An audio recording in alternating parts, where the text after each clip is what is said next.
1974 April 22 యూతాలో ఆగ్డెన్ సిటీలో ఒక real హరిఫైయింగ్ incident జరుగుతుంది. ఇది సినిమా స్టోరీ లాగా అనిపించొచ్చు కానీ కంప్లీట్లీ రియల్.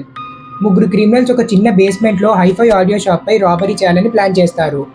కానీ లోపల ఉన్న వాళ్ళు ఎక్కడ వాళ్ళని ఐడెంటిఫై చేస్తారని వాళ్ళని టార్చర్ చేస్తారు. విక్టిమ్స్ ని ఫస్ట్ రోప్ తో కట్టేసి వాళ్ళ చేత ఫోర్స్డ్ గా పాయిజనస్ బ్రెయిన్ క్లీనర్ ని తాగిస్తారు. అది తాగిన వెంటనే వాళ్ళ థ్రోట్, మౌత్ అలాగే స్టమక్ లోపల నుంచి బర్న్ అయిపోతుంది. వాళ్ళల్లో 3 మెంబర్స్ అన్కాన్షియస్ అయిపోయి పడిపోతారు.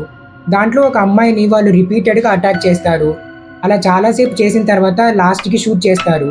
డాక్టర్స్ చెప్పింది ఏంటంటే బుల్లెట్ బ్రెయిన్ నుంచి పాస్ అవ్వడం వల్ల ఆమె సర్వైవ్ అవ్వడం ఇంపాసిబుల్ అని చెప్తారు. కానీ ఆమె సమ్హౌ సర్వైవ్ అయిపోతుంది.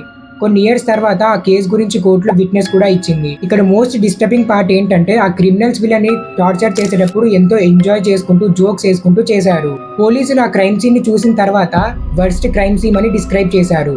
ఈ ఇన్సిడెంట్ తర్వాత అమెరికాలో హాస్టేజ్ సైకాలజీ అలాగే ట్రామా మీద కేస్ స్టడీస్ ఎక్కువగా జరిగాయి. చాలా ఇయర్స్ వరకు ఈ ఇన్సిడెంట్ ని పబ్లిక్ కి తెలియకుండా దాచారు, ఎందుకంటే బ్రుటాలిటీ ఎక్స్ట్రీమ్ గా ఉందని.